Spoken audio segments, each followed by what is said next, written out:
mu ñetti at day metti ñu ne d'accord nañ ñu tàccu ko Ousmane nee na dëkk bi amul xaalis Ousmane bul fay benn étudiant bu xaalis dëkk bi amul xaalis nañ muñ bourse d'obligation ab compal la rek ab cadeau la rek ab neex laata la rek nañ muñ parce que projet bi seen projet la redressement la ñu wax serrer la ceinture la ñu wax kon étudiants yi nañu muñ waaye nag étudiants yi laay waxal ñoom itam dëkk bi xaalis kese la nañ leen ko jox ba mu jeex takk.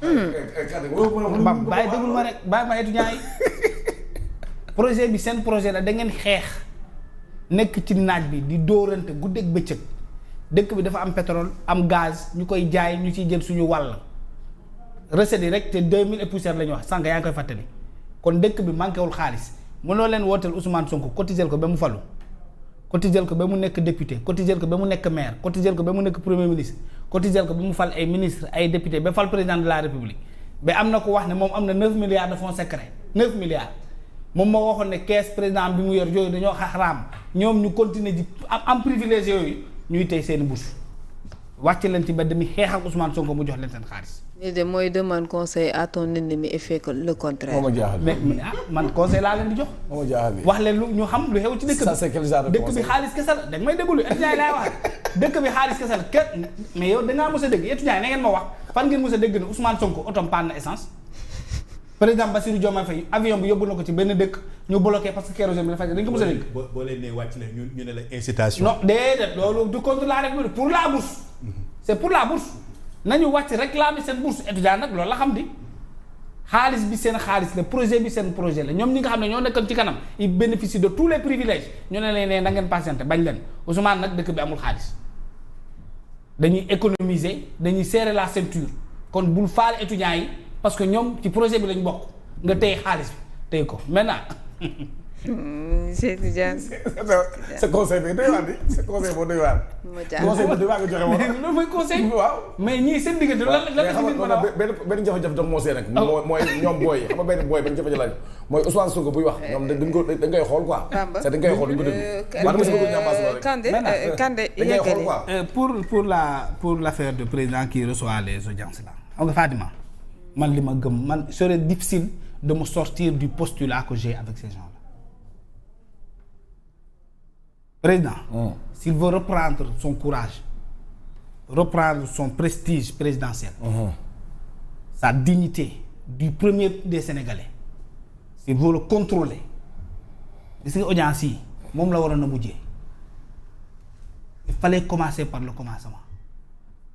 tool ba boo amee ñax mu bon noo koy def buddi sànni. na buddi ñax mi sànni fële. Il n'a qu'à attendre nag en des jours de soleil. parce que ñax na boo ko buddee muy taw boo ñëwaatee fi nga ko sànni day saxaar dangay bàyyi ba mu tàng jër nga ñëw buddi ko teg na le le problème de Bassirou Diomaye Faye actuellement selon les cartes c'est Ousmane Sonko yow ñëmoo laal problème bi di recevoir ay nit mooy ce qu'on appelle des révoltes de façade. Ça n'a jamais rien produit dans un pays. dem ci armée bi di photo ban njëriñ la am parce que Ousmane dajale na ay militants am yow nga woo militaires yi gendarme yi ñëpp wër la. nga génne photo yi gën a rafet ngay njaar c'est pas ça la solution. Ce qui est dit dans ce pays-là, le premier ministre du Sénégal n'a plus sa place en conseil des ministres. Tant que Bassirou Diomaye Faye n'aura pas apporté la réponse qui sied, il reste complice de ce qui se passe dans ce pays-là. te du waree fam warul nekk sa taxawaayam loolu mooy la vérité. am na ku toog France def conférence de presse tudd ay rapport tudd mais des djihadistes tudd rébellion tudd sa premier ministre Kader qu'on se dise la vérité léegi ñoom ñu def seen communiqué wax ci Mimi Touré Madiambal nu mu tudd Aïda Mbodj mais kenn tuddul Madiambal lu mu wax ba tey on va nous faire oublier cette question là ñun bëgg Kader yow bëggoo xam ndax li ñu Madiambal wax dëgg la wala du dëgg ban sénégalais moo bëggul xam ndax li Madiambal Diagne wax dëgg la wala du dëgg ñëpp ko bëgg xam te c'est la présidence de la République et ses services ce gouvernement ñoo ñu war a élucider parce que ils sont là pour nous à condition que ñu bañ fee nekk pour ñun na s'ils sont là pour nous ñun bëgg nañu xam ndax dëgg-dëgg am na problème entre le premier ministre ak Bassirou Diomaye Faye problème bi lan la est-ce que problème bu coalition kese la kon ne nous parle pas de secret d'état loolu du secret d'état de ñun xam na luy secret d'état loolu bokkul ci secret d'état il s'agit du président de la République de sa sécurité question de sécurité nationale bëgg nañ xam lan la. mais ñu occulter thèmes yooyu gis nga ils sont en train d'occulter tous ces sujets là qui sont les plus importants naan président waxtaan ak premier ministre dem na assemblée nationale lu ma jàmbal wax bu dee dëggal mais premier ministre n'a plus sa place en conseil des ministres. alors le ministre de l'éducation tombé ci émotion mën nañ ko wax ndax gis nañ ko mu ngi génn moom itam di wax peut-être tey conseil des ministres bi ni mu demee au moment où moom ci boppam gis na ne le secteur bi nga xamante ne moom lay occupé di secteur de l'éducation ñu ngi ci ay jafe-jafe ak les grèves yi nga xamante ne yenn yu bëri ñoom ñu ngi koy entamé. tu as fait un très bon constat. ñii dañ fi nekkalul askanu Sénégal c'est ça la vérité ñoom ñoo ngi ci seen i coalition seen i privilège kenn ku nekk yaa ngi wax joo xam ne dina neex waa ji wala mu neex président de la République Fatouma ça c'est triste pour le peuple sénégalais on ne mérite pas cela on ne mérite pas ces pratiques de ces derniers jours et tu as constaté que amul kenn kuy wax waxu réew mi kenn même tu sors des conseils des ministres on conseil des ministres au lieu que nga aborder le contenu de ce conseil des ministres mais yow yaa ngi wax ci ambiance neexoon na. alors un ministre d'État secteur bi nga nekk jaxasoo na ba toog ba mbokk ba mais attends nga naan neex na conseil des ministres bi tey dafa neex mais ni ko jógee tour de famille. Bamba tour de famille la nit di jógee ne say suñu tour de famille ba neexoon na. waaw dëgg yàlla on parle de l'État conseil des ministres la crème de la crème du Sénégal. fu ñu dajee war a réfléchir sur les destinées de ce peuple. de ce pays pendant que ça grogne au sud. Ça pétarade au nord et à l'est du pays. On parle d'attentats à quelques 200 kilomètres de nos frontières. Ces sujets ne sont plus abordés. Et je vous assure, moi je ne sais pas est-ce que ce pays-là a la capacité de faire face à toutes ces crises que Bassirou Diomaye Faye a énuméré Bassirou Fofana a énuméré avec brio.